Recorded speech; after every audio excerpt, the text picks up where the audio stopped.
শেষটাতে আর কোনো ভুল করেনি পাকিস্তানকে ভুল করতে দেননি শাদাব খান।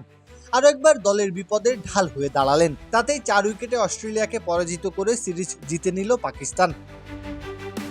আগে ব্যাট করতে নামা অস্ট্রেলিয়ার শুরুটা অবশ্য এদিন হয়েছিল দুঃস্বপ্নের মতো। রানের খাতা খোলার আগে বিদায় নেন ম্যাথিউ শর্ট। সাময়িক ধাক্কা সামলে নিতে শুরু করে অস্ট্রেলিয়া। 119 রান পর্যন্ত সব ঠিকই ছিল। 3 উইকেট হারিয়েছে তখন তারা।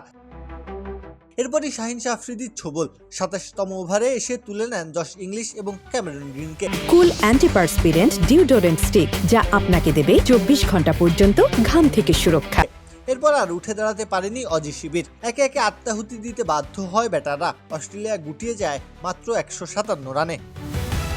এমনি লক্ষ্যটা আহামরি কিছু নয়, তার উপর ঝড়ের গতিতে রান তুলতে থাকে পাকিস্তান। মনে হচ্ছিল অনায়াসে জয়ের বন্দরে পৌঁছে যাবে পাকিস্তানের তরি। তবে বিপদ তো আর বলে কয়ে আসে না।